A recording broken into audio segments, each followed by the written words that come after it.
civic engagement team here at Mount Zion Baptist Church. We are so excited to have you with us. Let's go to the Father in prayer. Father in heaven, we thank you. We thank you for this day. God, we thank you for giving us the opportunity, God, to come and learn more about those that are running for office. God, right now we pray, God, for each candidate, God, each person that will be representing our districts and our area. God, we pray a hedge of protection. God, we pray for the head of this land of the United States of America, our president, and those that are in governing bodies. So, Father, even right now, we pray for the local candidates as they speak. They won't be nervous or anxious, but, God, they will speak with clarity, and they will speak with an understanding of our community. Bless them all in the name of Jesus. Amen. Thank you.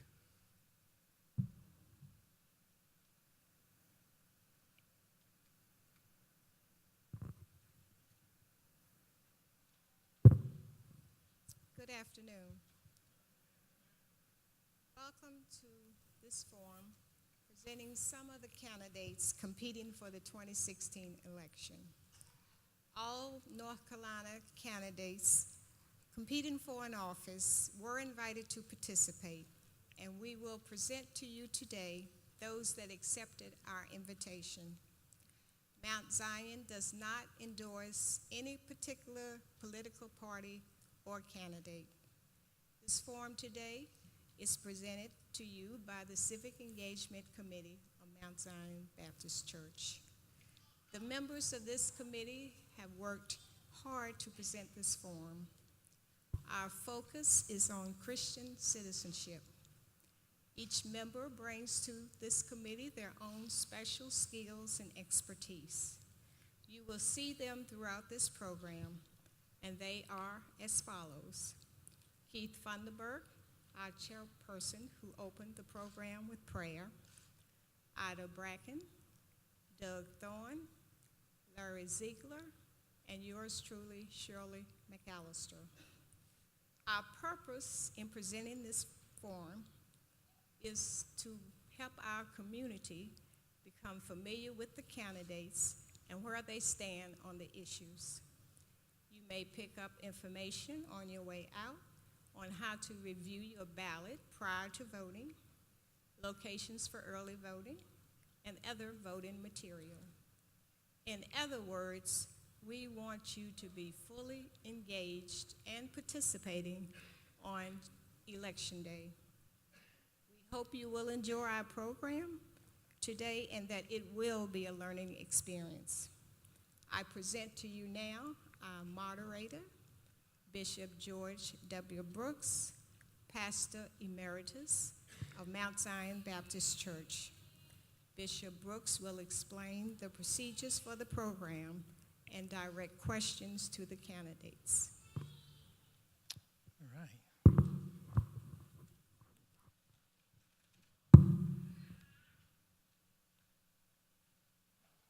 Thank you so much, Shirley. Well, good afternoon to everyone. Y'all get to speak a lot today. Y'all spoken 3 times in a 3-minute interval on the campaign trail. I'm sure you speak more frequently than that, so this should not be strange to you. Here are the instructions for the candidates today. You will have 2 minutes for an opening statement, 1 minute for a closing statement, and 1 minute to answer each question. Opening statements will be in the order of the Guilford County Board of Elections listing, and closing statements will be in the reverse order. Timekeepers sitting on each side of me, and when there are 15 seconds left on your speaking time, the timekeeper sitting to me, Doug Thorne, will hold up a card that reads 15 seconds. At the end of the 15 seconds, the timekeeper will hold up a stop card. If you continue speaking after the stop card, I will say thank you and move on to the next one. Please note the cameras at the back of the room. This forum is being recorded live and will be rebroadcast on Cable 8. Now to our audience, please turn off your cell phones and beeping watches now, if you would, please. Please remain quiet also throughout the forum. We're asking for no clapping, no cheering, no calling out. And at the end of the forum, you may applaud for all the candidates. No campaign literature or signs are allowed inside the chapel. Audience members will be able to meet with the candidates at the end of the forum and, of course, be able to ask any questions that you so desire for them. First of all, let me just say welcome again to all of you. What a marvelous turnout we had of candidates, and we're really proud that you came out today. And I'm looking at three handsome gentlemen now, and you can pay me later for having said that. But all things being equal, we're going to get started because we want the participants in the audience to have the benefit of the maximum time to get answers. We have today Mark Walker, who's from District 6, U.S. House of Representative Pete Gladwell, who's from District 6, and of course, Bruce Davis, who's from District 13. I'm going to just start with Mark. Mark, are you in favor of raising the minimum wages to $15 and explain your position? Either one. Yes, either Mike. Okay. Now, do we go with the opening statement or just go right into the question? I'm gonna I will give you your opening statement for 2 minutes. Okay. And then that's going to be your question Okay. when you finish it. All right. Thank you, Bishop Brooks. Thank you, Mount Zion Baptist Church, for hosting such an important event. Appreciate all the volunteers, even the tech crew up there, for getting this worked out for us today. I've had the privilege for the last 2 years to serve in the United States Congress. It's been my honor to do so and really earn a lot of trust throughout this whole entire community. And though it's a bit self-serving just to talk about a few things, I do want you to know that we were the first new member to pass legislation in the United States Congress, the Human Trafficking Detection Act, that I felt like was very important. And not just things that we would consider social issues. We worked with Glen Raven out of Alamance County, passed tax relief for manufacturers to the tune of $10 to $20 million. The CFO of Glen Raven in Burlington said Mark Walker championed this cause in a mighty way. But it's not just the legislation. It's important things that affect us in everyday life. I was privileged to work with bipartisan Alma Adams. In fact, our office contacted Alma's. For the first time in the United States Congress history, we now have an internship program for HBCU students. 4 weeks in our office, 4 weeks in Alma's office. Those kinds of things are impactful to our community. And as a pastor, over the years, and working in places like Cleveland and New York and Baltimore, my heart went out for everyone because as a person of faith, I believe that God creates every single one of us uniquely with special gifts, with special talents, and with special abilities. And I want to make sure that every child, every man, woman, boy, and girl has the same opportunities that all of us. Maybe that's why that early on the Republicans didn't kind of get behind me. And of course, when you get to Washington and you don't get a lot of Republican support, you don't owe anybody anything when you get there. It's my privilege. I hope we'll be able to talk about some of the issues today. It's an honor again. Thank you again, Bishop Brooks, and for us having us out today. Thank you. Right? Go ahead. No, let Mr. Gladwell give his opening statements. I think that's the way I want to do. Everybody give opening statements, and then we'll come back with the questions. Go ahead, sir. Well, thank you, Bishop Brooks, for moderating this event. I thank you for your 37 years here at Mount Zion and for your service in Vietnam, as I was also a Vietnam veteran.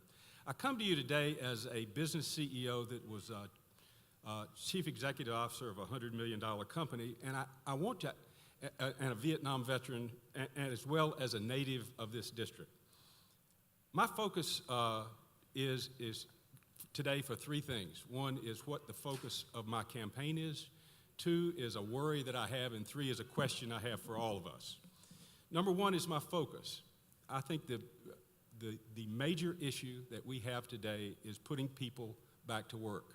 We have 94 million unemployed Americans. 58% of the working age workforce is employed. And if we can get people back to work, we can solve every problem financially and otherwise that we have.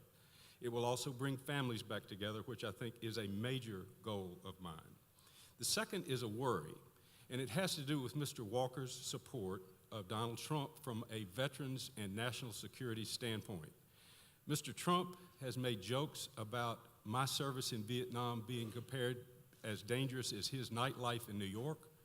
He has taken umbrage with John McCain being a captive in Vietnam, and he says he knows more about ISIS than the generals do. This gives me pause. The third thing is a question, is who is more ready and able to represent all of the people of this district? Now, I was born and raised in this district. I've lived in 5 of the 8 counties. I've done business all over this district. Mr. Walker is from Alabama and Texas and has only lived in this district for 7 years. He gets most of his money from PACs that are outside North Carolina. And I ask you then, who is he representing? Thank you. All right. Good evening. Good evening. First of all, thank you, Bishop Brooks, and thank you to all of you at Mount Zion who has made this possible. I certainly appreciate all of the support. Thank you for those who went out to the polls back in June and selected me as the Democratic nominee for the 13th Congressional District. I really appreciate your support. Now, a little bit about Bruce Davis real quick. For those of you who don't know, of course, I'm from High Point. I'm the guy from High Point that I've always heard for over the years. Oh, you're the guy from High Point. Yes, I am. Went to school in High Point, went into the military as an 18-year-old. Went and took that sacred oath to support and defend the Constitution of the United States of America from all enemies, foreign and domestic. Many of you have taken that oath. And so I served there for 20 years, and I thank you for that service as well. But I served in the military for 20 years and decided to come back to my hometown, High Point. And the thing that bothered me the most when I returned from after traveling all over the world is that High Point to me had been stuck in kind of like a time warp. There was not much going on at that time, and I seriously wanted some changes to happen. I got involved in a group called the Black Leadership Roundtable, and we worked every Monday night. We met every Monday night to see if we could solve all the world's problems. And I can't do it in 15 seconds, but anyway, I certainly appreciate this opportunity to be here, and hopefully I'll get to tell you why I want to run for Congress so bad and serve the people of the 13th Congressional District. Thank you. Thank you so much. Back to our question, Mark. Yeah, I remember the question. Okay. For a point of order, part of the rules, you had asked us not to go after the individuals, but if someone does break the rules like that, are we allowed 30 seconds just to respond to some of that? Is that possible? Well, we'll see. Let's go. Do you tell me about 10 minutes? Well, you know what? I'm going to get a little creative and work both in the same answer. How about that? Okay. My opponent was mistaken. I was born in Alabama, didn't grow up there. I lived there 6 months. And I lived in Houston, Texas, about a year and a half, where my father was a minister. My father's my hero, small-town Baptist pastor. He grew up in the time of the 60s of Alabama, saw racism, ignorance at its very worst. But you know what? He taught myself, my 2 younger brothers, to love people beyond what they are, beyond where their education, beyond where they come from. And I will always celebrate his life because he's the one that taught us to listen in those communities.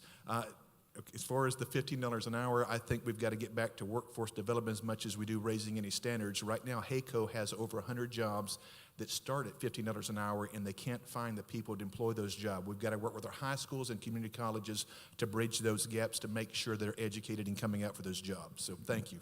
All right. Yes, sir. Same question. Same question. Yes, sir. Well, the focus of my campaign is to put people back to work, and it is my sincere hope that we can get enough people back to work where the laws of supply and demand will drive it to $15. In the meantime, in North Carolina, which is a lower cost of living state, what I would propose is that we raise the minimum wage $1.50 a year so as not to burden small businesses with big increases until we get to $10.50 and then index the the minimum wage to the cost of living. Therefore, we don't have to go back to Congress every 9 years to a recalcitrant group of people and beg for it again. All right. My answer, yes. Certainly, we need to raise the minimum wage to $15 an hour. I understand the argument as a businessman. I understand the argument that it could have an impact on some businesses. However, you have to have the willingness to do so. My business is a very small business. We have 20 employees, but we pay well above minimum wages at my business. And so it was tough to make those incremental steps. but I understand the value of paying your workers a good livable wage. What it does, it cuts down on the losing workers, retraining. It costs you much more when you have to retrain your workers. So paying them $15 an hour, we could do it by by raising the minimum wage by $2 by 2018, and then move it $2 more until we get it, and then tie it to inflation so that we never have to revisit this argument again. Thank you. All right, hold on to the mic if you would. Sure. What's your views on Black Lives Matter? Black Lives Matter, I think, the reason why we have a Black Lives Matter is because it is a reaction to what has been happening all over this country. And I think they have a very legitimate argument. Black lives do matter. Of course, all lives matter as well. But we wouldn't be talking about black lives if it wasn't a threat to black lives at this particular time. So that, we have to make sure that we address policing in our communities. And that is the cry right there, that we have equal justice within our communities and be able to come and go freely like anybody else and not be profiled. Less than 10 days ago, I was profiled as a candidate because my car had 2 flags on them. Now, why would you stop someone with 2 American flags and have their campaign literature on it? And I was asked, what's going on here? So I'm profiled. I've seen this happen, and it's ridiculous. I believe you. Okay, yes. Same question. Yes. Black Lives Matter is an important aspect to free speech. We need to talk to each other, and it is driving a conversation, and that is positive. I don't think that the sentence for having a broken taillight is getting shot. I also don't think that the sentence for a policeman who is stopping someone for speeding is to get shot. I think we need to have a conversation, and Black Lives Matter is moving that conversation forward, and we need to have it. So it is a useful tool from that standpoint. The other thing, though, that I'll add is in any movement, there are always a few that give it a bad name. And for that, I regret that some of them have said things that have caused other people to move away from it. We need to have conversations with each other, constant dialogue, then we can fix this problem. Okay, Mark? Thank you, Bishop. A lot of times there's a lot of talk about issues, but what do we do to offer solutions? I'm proud to have sponsored and helped lead the Second Chance Act that allows some of our men coming back from criminal justice sentences to reintegrate our community. When it comes to Black Lives Matter, I've had a chance to sit down and talk about some of the people involved in this community. Lieutenant Trey Davis of the Greensboro Police Department. And he tells me there's 2 sides of this Black Lives Matter. He said there's a group that's all about anarchy, but there's another group that are legitimately trying to bring attention, awareness to some of the things, whether we need to implement police bias reform, whatever those kinds of things. Now, sometimes it's hard to delineate between the two because you'll see some of the issues, even in our inner city, some that are peacefully protesting, and then maybe some of the outside groups that are coming in to create a little bit more violence. Part of us, our responsibilities as leaders is to make sure that we're able to decipher those differences, but nowhere should we ever get to the place where we're trying to silence voters, whether it's on the street or whether it's in the ballot box. Okay. Pass the mic back down. I'm trying to give you all some exercise today. You get 1 minute closing, Bruce, and then we'll go down the line. 1 minute closing. 1 minute, yes, sir. Yes, sir. Thank you, sir. Thank you for this opportunity again. I wish we had a little more time, but I do too, but we have a lot of candidates. Okay. You can start my time back? Okay. No. Okay. I thank you again for this opportunity. As you can see, my opponent is not here. He's refused to debate me at any time, and so I certainly hope that you will look at that and remember when you go to the ballot box that you have someone who's willing to stand up and articulate his ideas and what it means to me to run for this seat, where an opponent who his claim to fame is that he owns a gun shop.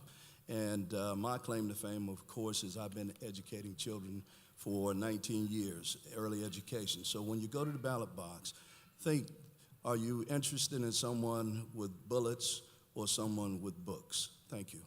All right, thank you. You took 5 of your own seconds. Go ahead. My minute. I want to thank you all for being here today. It's a privilege to be sitting up here in front of you and being a candidate for Congress. We have a lot of problems to solve in America. They're real problems, and we need real solutions and be able to talk to each other to fix them. We need to put America back to work. We need to be safe. We need to be healthy. We need to be educated, and we need to pay our bills. Now, we need to send people to Congress who can talk to each other on real issues and fix them and work across lines. I think I can do that, and so I will make some promises to you. I will never serve longer than 8 years if you keep reelecting me. I will never vote for a salary increase for myself, and if it passes in spite of me, I will give it back to a charity in this district, and I will never vote to make Congress, to you do something that Congress doesn't have to do. Thank you very much. All right, Mark. We're not talking about reaching across the aisle. We are reaching across the aisle, not just in D.C., but here locally. There's a reason when you sit down with Chancellor Martin of North Carolina A&T, and he says, Mark, he said, your words are matching your message. When Yvonne Johnson has my yard signs out here, even locally, this isn't something that we're just talking about, we're doing, and it comes intentional. Many years as a minister and a pastor of building these relationships in this community, people know my heart. And though we may not always agree, they know first I'm going to listen. And there's been some things that we've had to go against Republicans on. The CHIP Reauthorization Act for our children, the repeal of the SGR. It was $500 billion into our reforming our welfare system, our Medicaid system, that the folks needed it. There's going to be some times we're going to do the right thing regardless of what they believe we should do in Washington, D.C. And I don't just have to talk about it. When I look at this audience, not just Yvonne, see Tanya and Mark and Laura, some of the people that we are developing relationships with, that's not pandering. We're the only Republican in Congress that has an African-American legislative director, not because he's black, because he's the best. Our district office looks like our community, and I'm proud to stand up for everybody in this community. Thank you very much. All right. Thank you, gentlemen, so much. Let's put our hands together for these fine gentlemen, their remarks. Let me be excellent. I'm going to say to all the candidates as the next group comes up that we really do wish we could drill down a lot deeper, but so many of you consented to come that we really don't have time to ask a lot of questions, but we do appreciate your timeliness in answering the ones that we ask you. And please, please, please express with the best possible expressions you can make your position. I remember one time when I was in Vietnam, as they're putting this down, I had only a few seconds to respond, and it was a life or death situation. So I'm not asking you to be in that position, but please give us your best shot so that we can get the best answer from you at this particular time. Thank you so much. Those who are now called up to the table, would you please come?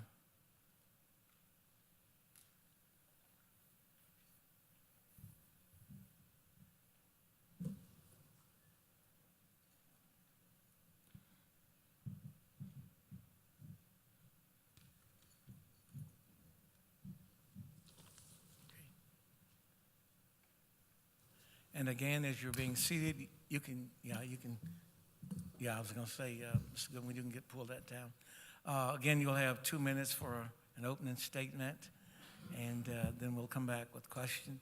And then you have, Gladys, can you get that mic? Okay. For closing. All right. Mr. Goodwin, we'll start with you, Wayne. Thank you. Is it not on? That one is live. Okay. Thank you, Bishop. It's always a pleasure to be in the house of the Lord. Thank you to Mount Zion for putting this together. My name is Wayne Goodwin. I'm our current Commissioner of Insurance and a member of the Council of State. I'm from a little town called Hamlet, North Carolina, down in Richmond County, and grew up on a farm there. Went to public schools, was a Moorhead Scholar at UNC Chapel Hill, was elected to the legislature, served there 8 years. And during my time as an attorney, as an assistant commissioner of insurance, and as the commissioner of insurance, and as a legislator too, I've spent my professional career fighting against insurance companies and folks who break the law and fighting for the people. And as you'll hear during the rest of my time, I've saved us $2.5 billion fighting for you. We just recently announced that there was the largest fine ever against Blue Cross Blue Shield of North Carolina for some incidents that occurred. We've arrested over 1,500 people for breaking the law and stealing from you, and sent 900 of those people to jail for committing insurance fraud. And also, as a state fire marshal, I've worked to ensure that our fire departments, particularly our volunteer departments, have more funds than ever to help protect our communities. So again, I'm Wayne Goodwin. I'm our current state insurance commissioner, a member of the Council of State, and I'm fighting for you. All right. Trudy? I'm Trudy Wade, and it's so great to be here today. And I have to say, this is the most organized event I have been at as far as the debate. Y'all have done a great job, and thank you for having us. And I think this is the most in the audience I've ever seen at one of our debates. So thank you for that. For those of you who don't know anything about my background, I'm a veterinarian. I graduated from Tuskegee Institute, and I won't tell you the year, but I've been in business over 30 years, owned a small business. I'll just say it that way. And I've enjoyed that. I've also served on the county commission, the Greensboro City Council, and various boards and commissions. But for the last 2 terms, I've served you in the Senate of North Carolina in District 27. It's been an exciting time for me because we've done a lot to help people in this area and across the state. We've lowered your state income tax to the next time it'll be 5.49 from 7.98. That's a big change for people. We've also done a lot to raise teacher pay, and it's been very exciting time doing this. And I will say locally here, we've brought grants to A&T University. They're doing magnificent work on coal ash, being able to use it and recycle it into other innovative technology to use this particular substance of coal ash and to help, hopefully, our environment. Those are all exciting things we've been doing. We've also worked on Union Square, getting funding for that. High Point revitalization, we've worked on that at the library. And of course, the High Point Furniture Market. And a lot of constituents have come with other issues that our office is always working on, and we're glad to work with all the people in North Carolina. Thank you again for giving me the honor of serving you the last 2 terms. All right. Mike? Got that down to a science, Senator Wade. Bishop, thank you for having us, and thank you everyone for coming out today. My name is Michael Garrett, and I'm running for the North Carolina Senate in the 27th District. I'm a small business owner. I grew up here. I went to school at Summerfield Elementary. I went to high school at Northwest. I'm a proud Spartan and a UNCG graduate. I am running for office because Guilford County can't afford 2 more years of this General Assembly. Our schools need an advocate. Our small businesses need a fighter. And working families need a champion. This General Assembly has raised taxes. They'll talk about lowering rates, but the reality is they've raised taxes on small businesses in North Carolina by $300 million. This General Assembly has codified into law something so shameful that we all know as House Bill 2. And I am here to stand and say that discrimination of any type, anywhere, in the United States of America and on this face of this planet is wrong. And it is not only wrong, but it is bad for business. We've seen the ACC tournament pull out of Greensboro. We've seen NCAA pulling games from North Carolina. This is having a real effect on small business owners. It's having a real effect on working families. They are losing money, and with this economy, every dollar counts. So I am running to fight for you. I am running to fight for everyone because we need somebody in the North Carolina Senate that listens to people, respects people, trusts people, and will stand up for people. Thank you very much. Thank you, Mike. All right. Mrs. King? My name is Devin King, and I'm running to be your state senator for District 28. I am a certified nursing assistant. I do security in and around Greensboro, and I also have my political candidacies, as you can see. I first started my political career by running for the mayor of Greensboro in last year's city council and mayor candidacy runs. 20,000 out of 187,000 people voted just 15 to 20% of our population, a lot of people are uninformed about what's going on. I was asked to run for this seat, and I took it as a great privilege to do so. I do represent the Republican Party as an African American from the city of Cleveland, Ohio, and Detroit, Michigan. I thank the Republican Party for embracing me for who I am and not where I'm from. My mindset, my viewpoints are strong, and I believe in them. I believe I can help this district in doing the things that are possible for our infrastructure, our tax code, and of course, as the gentleman to my left, right, pointed out, HB2. I believe HB2 needs to stand. I believe that HB2 is a safety for our city and our state as a whole. I believe at the end of the day, we cannot have boys of any age or any mindset wake up one morning and say, I want to be a female and go to school and have to be treated like a female. And if he's not, they can sue that school. That's what HB2 is about. It's about safety and concern and social decency of our living conditions. I understand that companies have pulled out, understand that companies do feel like they can't do business in Greensboro, but Greensboro and North Carolina as a whole is striving. We are striving to greatness and we're striving to goodness. To understand that there are concerns of discrimination in that bill and whatnot, we still have to look at the safety and concerns and social decency of our living environment, of our schools, of our local, our public domains and whatnot. As far as Black Lives Matter, I do support Black Lives Matter, but at the end of the day, African Americans have to come to the mindset that we do live in a culture of hip-hop culture that is demonic, drug, sex, and violence. And at the end of the day, any interaction with police, we must learn how to notify, comply, and stop resisting to have further damage done onto our lives. Thank you. Gladys? I'm so short, I'm going to stand if that's all right. Yeah. I think you're on. No. Gladys, try the one up top. Try the one where I understand. Yeah. See if that one works. Yeah. Thank you. Thank you, Mount Zion, Bishop Brooks, and the others for inviting me here. I'm always at home in this community and in all communities as well, but I thank you for that. I want to say that I've served you in the Senate for 6 years, and I have worked very hard. However, 6 years have been the most egregious and devastating on North Carolina than we've seen. I've worked in this community about 50 years, and I've never seen this state take a turn that it has. So things have to change. We've seen our education cut. We have seen people discriminated against. We have seen, even though you say the income tax change, it changed for the wealthy. And most of you don't have the deductions that you once had on your income tax, and we don't see any jobs in North Carolina. So things do have to change. I have worked hard, but I'm a minority.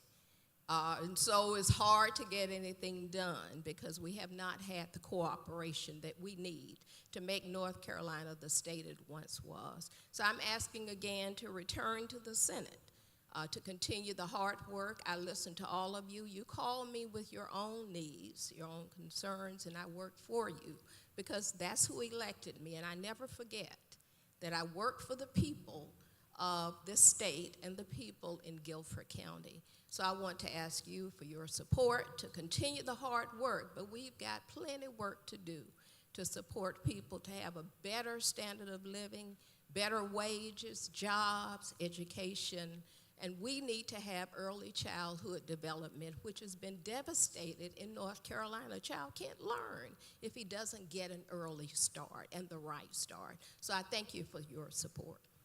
All right.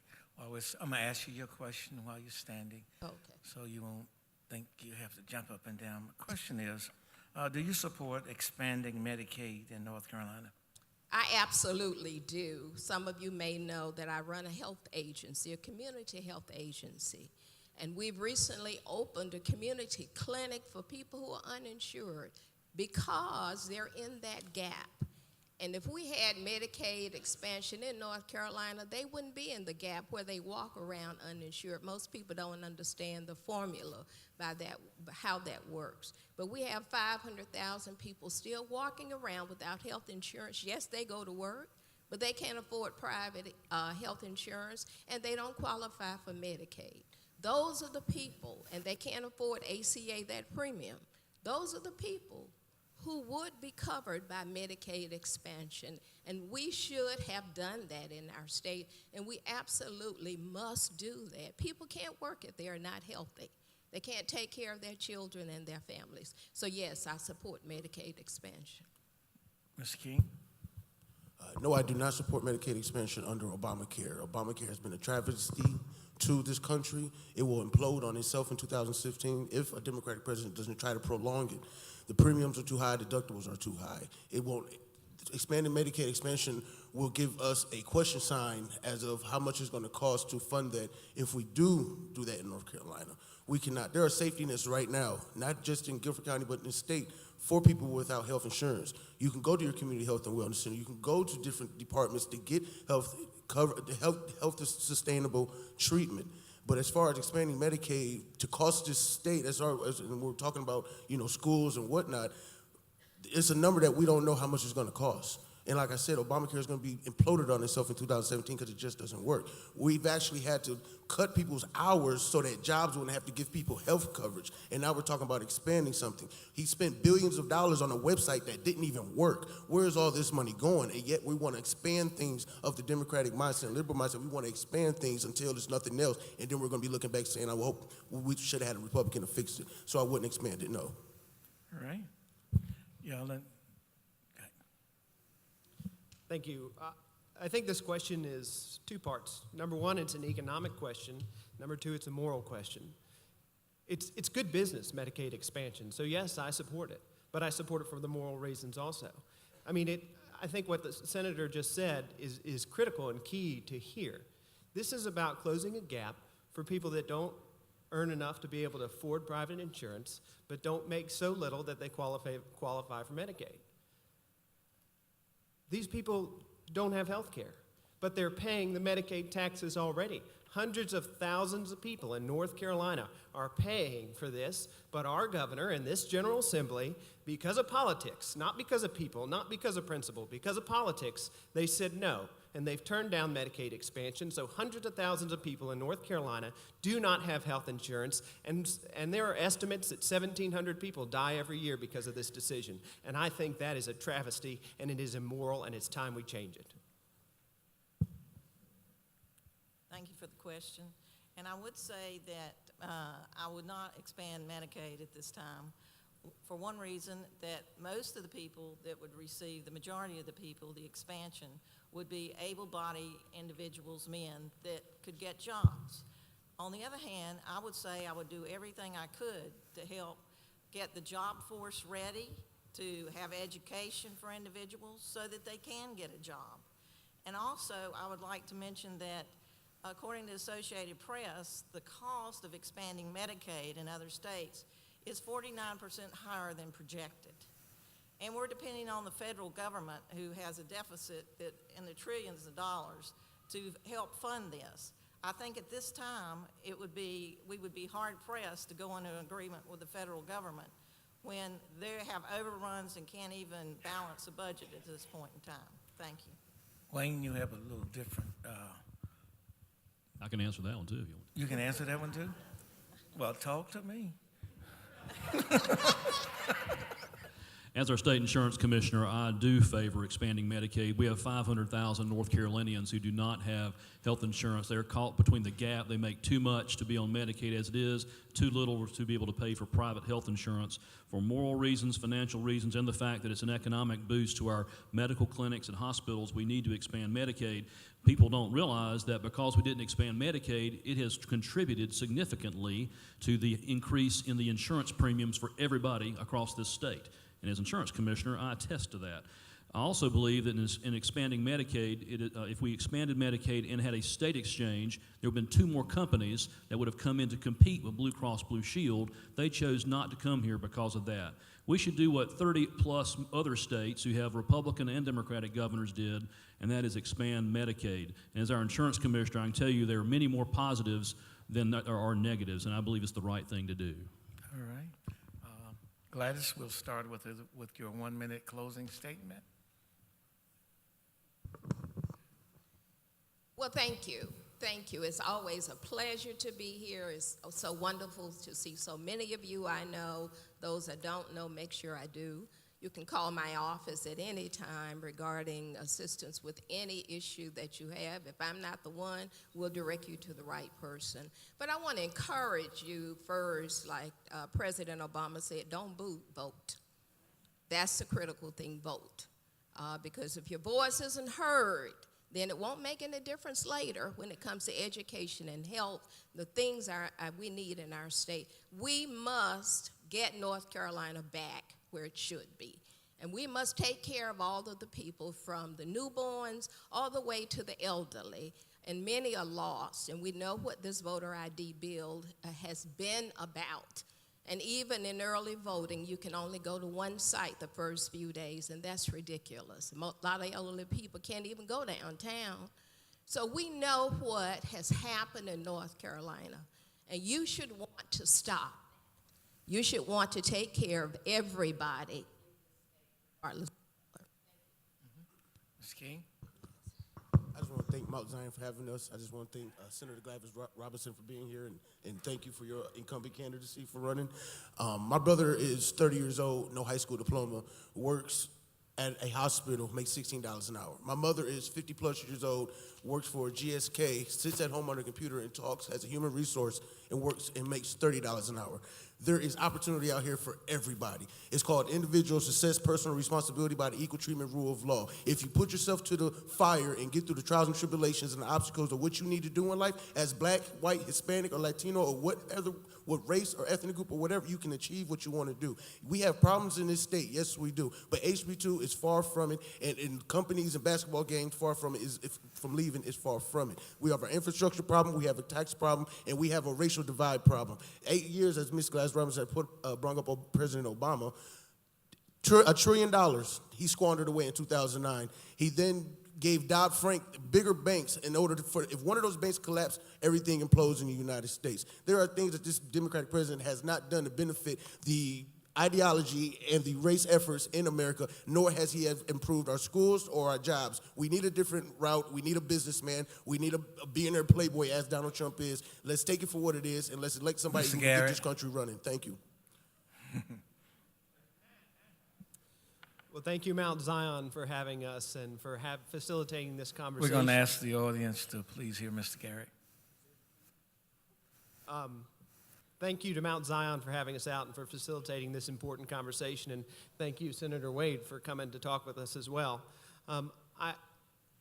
We talked a little bit about a few issues, and I know we're in a time crunch, and we just talked about a few, but the reality is that North Carolina, the reason I'm running is because I know how amazing we can be and how amazing this state can be when we're at our best.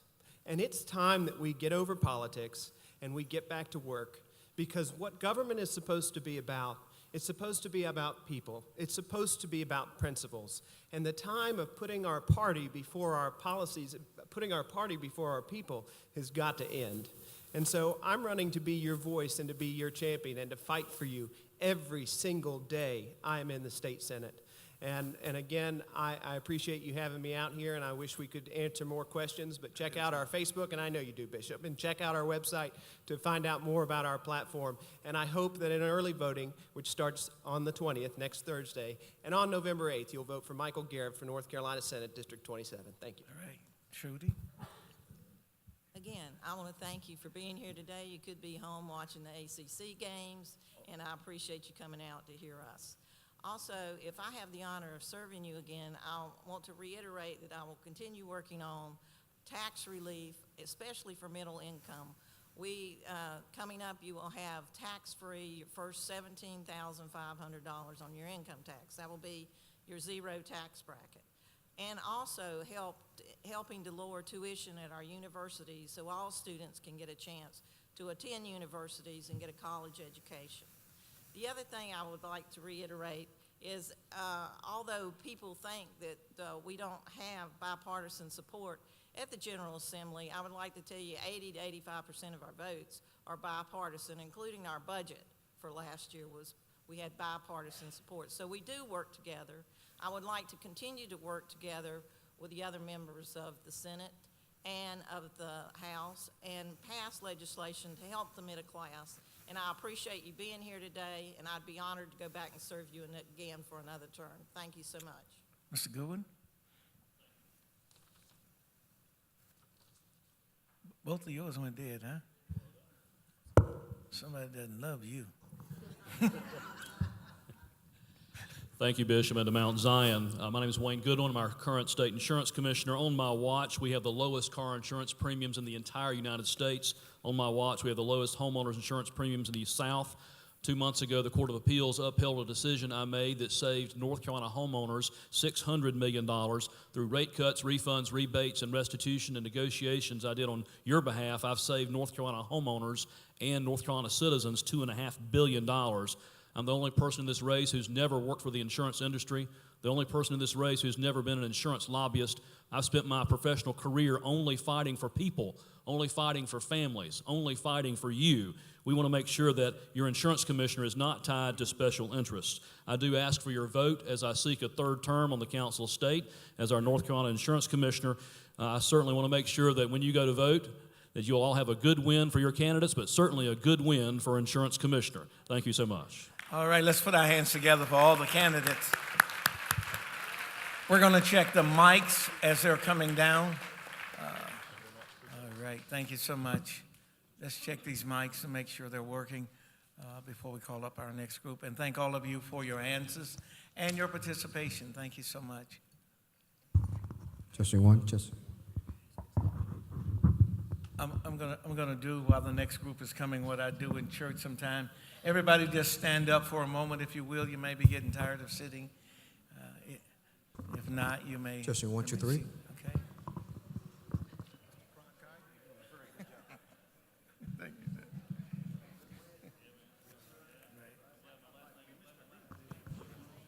No, you Kurt? No, that's Kurt. I'm Rick Forrest. Oh no, we got you going up in a minute. Okay. Did they put you up the wrong group? Yeah. Okay. Yeah, we got you. We ain't gonna forget you. Okay. Also, we're unable to get up on the other platform at the beginning, so we're gonna let you go now, and then we'll have a small break. And so what we'll start doing is give us your 2 minutes, Mr. Perkins, and then we'll go to Mr. Foster. Thank you, and good afternoon to everybody. I'm Kirk Perkins. I live in the eastern part of the county in McLeansville. I'm a Guilford County native. I went to school and graduated from Northeast Guilford High School, went to Guilford College, and I've been other places in the world, but I really haven't been anywhere that I liked as much as Guilford County. We have so much opportunity and diversity and natural beauty and metropolitan areas downtown. We had a situation in our community in McLeansville where they were trying to put a big 40-acre landfill on the main entrance coming into McLeansville. And I really am not political. I'm not a politician. That might surprise somebody since I've served on the board and running again, but I'm just a citizen. And I got involved in working to fight the landfill. Unfortunately, we had to fight, even some of our neighbors that were trying to sell the land. But it was bad for that area. And when all the dust settled, against a lot of odds, we actually had to go before the county commissioners. And I know what it's like to be out there at 2 o'clock in the morning at a meeting trying to get your point across. Well, when all the dust settled, it was defeated. And some people said, you need to run for commissioner. And somebody said, well, that's kind of scary. And I said, well, I might even win. Who knows sometime. But I ran, served 2 terms, didn't know much about the politics of it. But I found out it's really about being a servant. It's not a position of power or influence. It's a position of hard work and caring about people. I tried to reach out to everybody that contacted me, email or phone call. When I had a zoning issue, I went out and looked around and tried to figure out what the best solution was there. And I found out that, when you look at these decisions that you have at the Board of Commissioners, the hard ones are hard and the easy ones are hard because they're all hard if you really take them seriously and look at them. And, of course, there's always 2 sides to it, and sometimes it's pretty closely monitored. But, again, I'm Kirk Perkins. My time's running down. It's like the game. I know how they miss those shots now when they look up at the clock. So thank you. All right, Mr. Forster. Thank you. My name is Rick Forrester. I practice law here in Greensboro, North Carolina. I came here 50 years ago to go to college. Started off at Guilford College, ended up over at UNCG where I graduated. I took a teaching degree. I taught English for about 20 minutes one year. And excuse me. and realized that maybe my best talents lie elsewhere.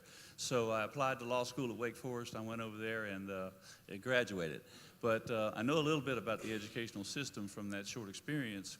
And my daughter had taught school here in this county, and then she did 4 years in the public schools of Mecklenburg before returning to Guilford County just last year. So I know a little bit about education.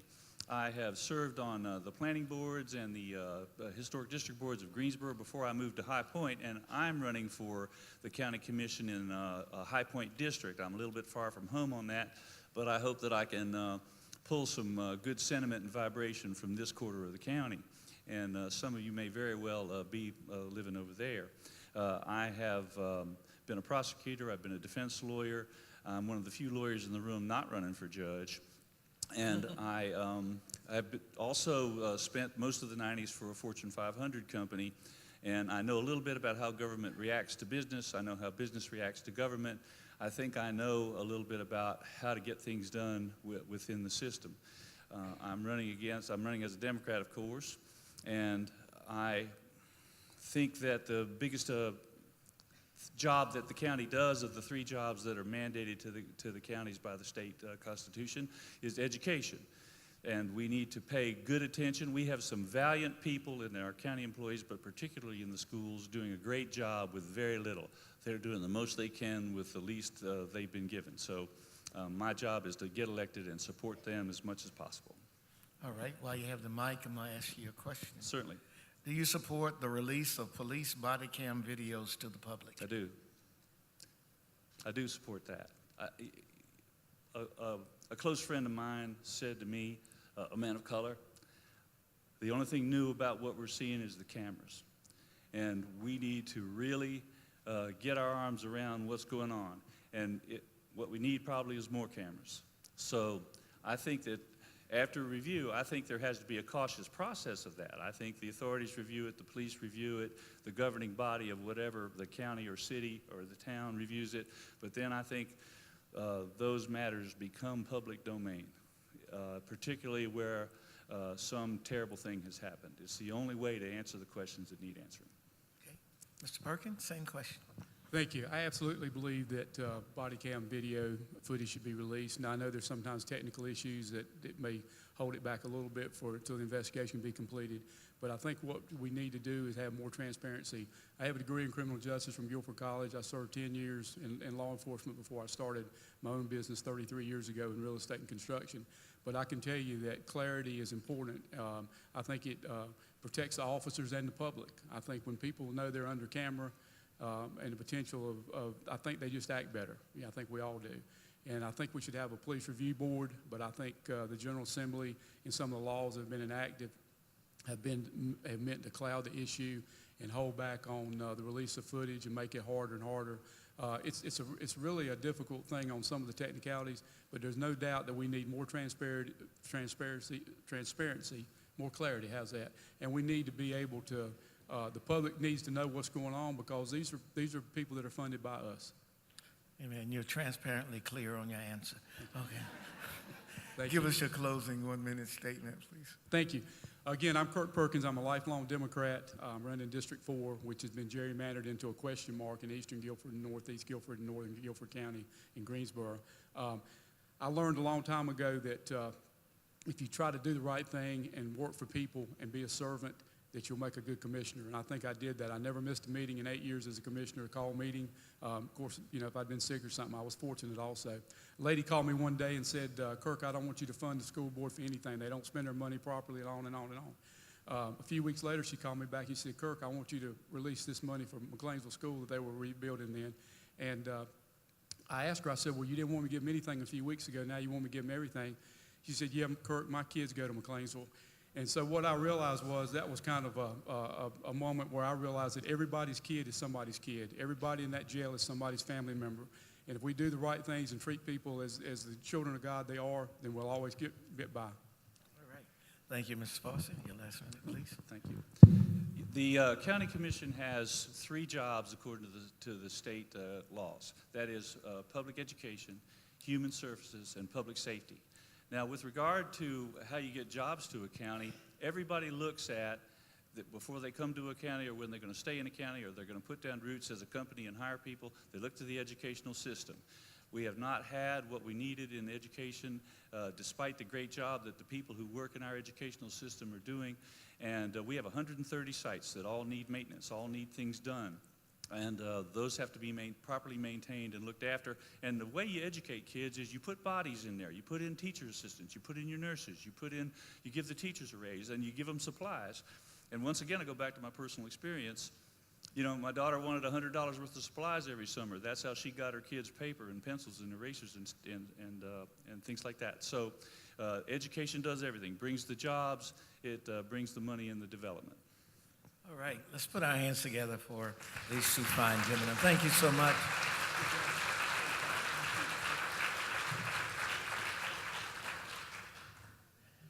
Thank you, gentlemen. At this time, we're going to ask Ida Bracken to come and give us some voting information, if you would, please, Ida.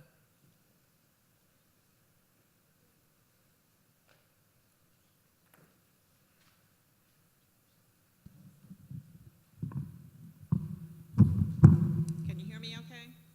Yes, I guess. Good evening.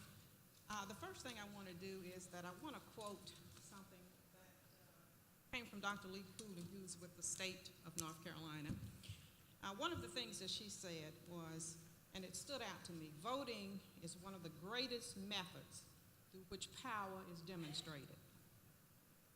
And in our efforts to ensure that no population of citizens of North Carolina is faced with disenfranchisement and hinders their successful participation at the polls, and successful participation means casting a ballot that counts. So I'm encouraging everybody. We've done voter registrations, but we've got to get to the polls to vote. That is a conclusion of all of our efforts. There are a couple of things I want to share with you. Early voting dates, and please pay attention to this. And all of this is going to be handed out to you. If you haven't already received it, make sure you get these before you leave. One is a very short 8.5 by 4.5 sheet of paper. Make sure you get that. Early voting dates, October 20th through November 5th. Election date, Tuesday, November 8th. I'd also like to let you know that Mount Zion will be voting as a church family Sunday, October 30th, following morning worship service at the Greensboro Coliseum. Now that's something. Make sure you come out and support us. Seniors and special needs members can vote Wednesday, November 2nd, following noonday Bible study at Barber Park. Same-day registration is allowed. You'll need a picture ID. For more details, see A to Z Guide to Voting, page 7. And this has been made available, I hope, to everyone. No ID, I'm sorry, no ID. Make sure you pick this up before you leave. It has so much valuable information in it. And it gives you candidates for federal, state, and local elections. So we want to make sure you do that. The other thing is that, to my page here, Guilford County citizens may go to any of these 25 early voting locations, but only one is open the first week, and that's the Guilford County Board of Elections. And I think somebody spoke to that earlier, so make sure you know that. There are a number of locations on this short sheet that you can go to that second week beginning on October 27th, so we want to make sure that all of this is clear. It's a lot to take in, but it's all printed for you. So just make sure that you pick these up and take a look at all these candidates. We've heard from a number of candidates today, but everybody was not here. And there's a bio on each and every one of them in this brochure. And you can do your own research, but this is a critical election. This election is too big to miss. So we've got to make sure we get to the polls. All right. Former felons can register and vote after finishing their sentence and probation. We've had a number of questions about felons, and you need to tell relatives that this can be done, but you have to go through the proper procedures to get it done. Don't let that keep you from voting. If you need a ride to the polls, again, you go to your A to Z guide, look that up, and they have the pictures of all the candidates in there. There's no reason for us not to be educated. And it's informed about this election. We have got to get to the polls, and that's my message now. To spread the word to relatives, to friends, to church members. It's not just enough to register to vote. You've got to get to the polls. Thank you. All right.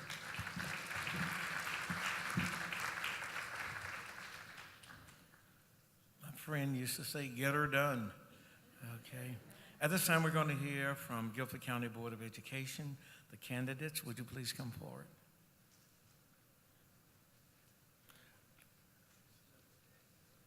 Left foot? Oh, go ahead, go ahead. We're going to have the at-large District 2, District 3, District 5, District 6, and District 7.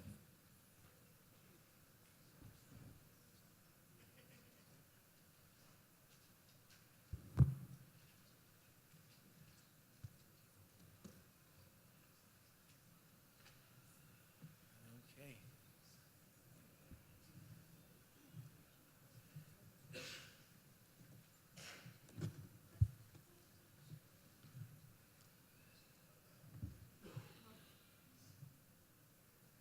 Okay.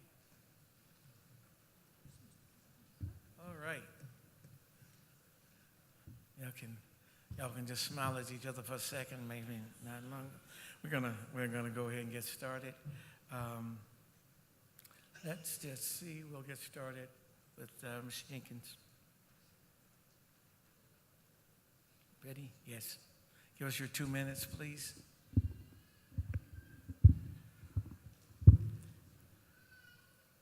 Hello, my name is Betty Jenkins, and I'm running for District 7 Board of Education.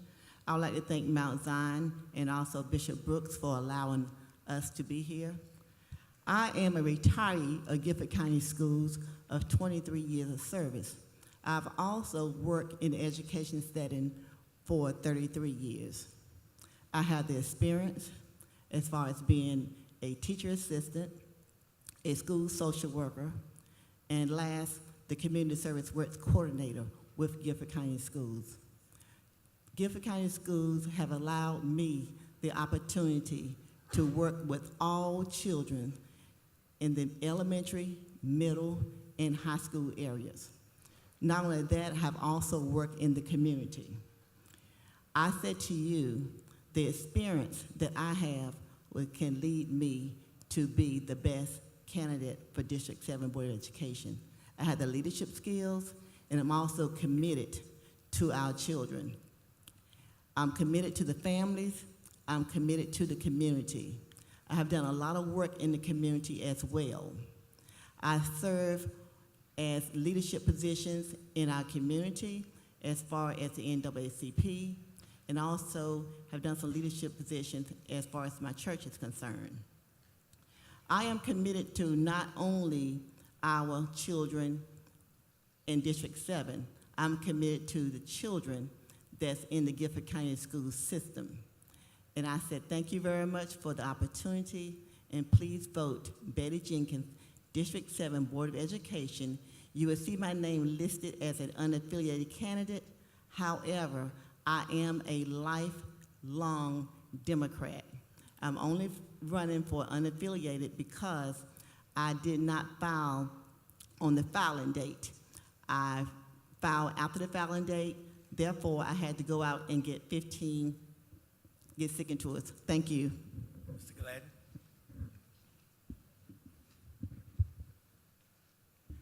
Hello, good evening. Thank you so much for having me. My name is Byron, and I am the Democratic candidate running for School Board District 7. To quote James Baldwin, everything that is faced can be changed, but nothing can be changed until it is faced. And on December 16, 2015, I made the decision to file and run to represent District 7, which no one had at that time. And on the closing date of December 21st, I received a phone call from Reverend Amos Quick, announcing that I had won, that no one else had filed to run against my district.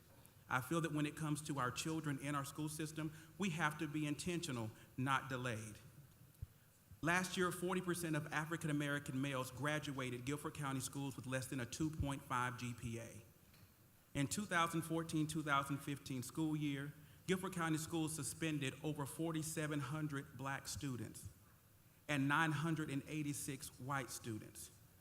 There is clear evidence to the data that there are disproportionate outcomes for black and brown children in our county, as well as across our country. My background in healthcare, business, finance, and customer service, I feel has enabled me with the leadership capability, the ability to work across party lines, to be an effective advocate for our community. We need to be intentional in District 7.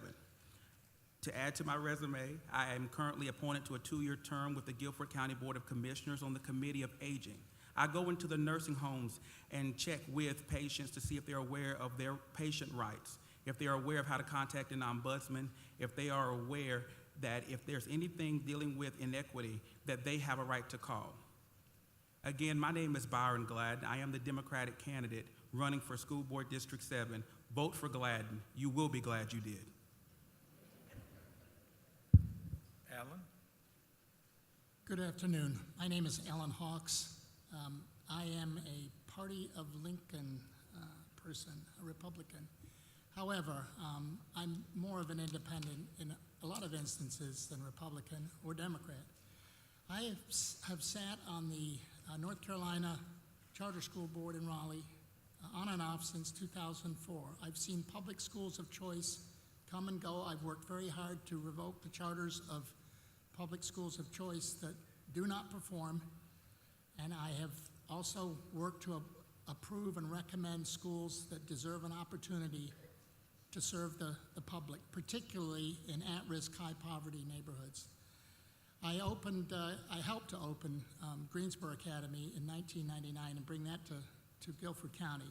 It's a public school of choice. It scores an A+ NG, no gap between the different subgroups for the last 2 years. I've also helped in 2013 bring Summerfield Charter Academy to Guilford County, and this past August 29th, Gate City Charter Academy opened on Flemingfield Road off of East Wendover that will serve a mostly at-risk, high-poverty demographic. That school, when it gets going, and it has a very ambitious principal, Corey Moore, he is ambitious to make that a C school in its very first year. This is a public school of choice, K through 8, starting out K through 5. The parents are absolutely falling over themselves trying to get their children in. It had a 300 family wait list. This school will show you what public school choice can do when parents are engaged, when the children are enthusiastic to learn. It focuses on back to basics with a high moral focus. I want Guilford County schools to entertain that as well as a lot of other possibilities in turning our early education deficiency in Guilford County around. And I'll speak to that a little bit later also. Okay. Yes, sir. Cash? Good afternoon, folks. Good afternoon. My name is Wes Cashwell. I'm the candidate for District 6. I'd like to say thank you to Mount Zion for hosting this opportunity this afternoon. Bishop, thank you for your service, not only today, but also to your country.